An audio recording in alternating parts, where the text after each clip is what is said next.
میاں بیوی کو چاہیے کہ ایک دوسرے کا احترام کریں، میاں بیوی کو چاہیے کہ ایک دوسرے کی عزت کریں، میاں بیوی کو چاہیے کہ ایک دوسرے کے جذبات کا احترام کریں۔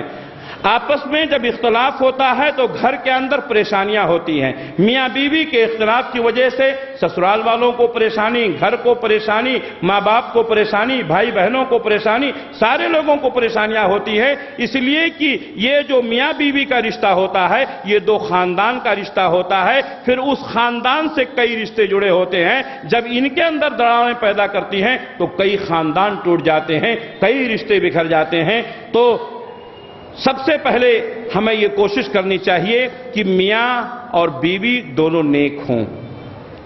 گناہوں کی وجہ سے عام طور پر طلاق اور خلا ہوتا ہے، ہمیں گناہوں سے دور ہونا چاہیے۔ جب سے مسلمانوں میں گناہ زیادہ بڑھنے لگے، گناہوں کا ارتکاب مسلمان کرنے لگے، اس کے بعد سے لوگوں کے درمیان کیا ہوا؟ اختلاف بڑھنے لگے، انتشار بڑھنے لگے۔ اس لیے ہمیں گناہوں سے بچنے کی کوشش کرنی چاہیے۔ طلاق اور خلا کے اسباب میں سب سے پہلا سبب ہے گناہ اور برائیاں۔ اللہ تبارک و تعالیٰ نے سورہ شورى آیت نمبر 30 میں فرمایا وَمَا أَصَابَكُم مِّن مُّصِيبَةٍ فَبِمَا كَسَبَتْ أَيْدِيكُمْ وَيَعْفُو عَن كَثِيرٍ، اور تمہیں جو مصیبت اور پریشانیاں آتی ہیں تمہارے اپنے کرتوتوں کی وجہ سے آتی ہیں، اور وہ بہت سے گناہوں کو تو ویسے ہی معاف کر دیتا ہے۔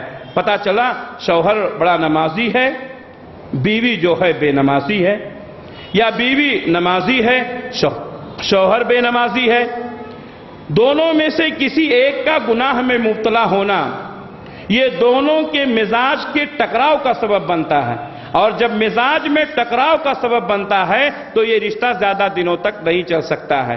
اس لیے شوہر اور بیوی دونوں کو میری نصیحت یہ ہے کہ دونوں نیک بننے کی کوشش کریں، گناہوں سے توبہ کریں۔ جب تک گناہوں میں ملوث رہیں گے میاں بیوی کے رشتے میں پائیداری اور ثبات قدمی نہیں ہو سکتی ہے۔ تو سب سے پہلا سبب ہے گناہوں میں اور برائیوں میں ملوث ہونا۔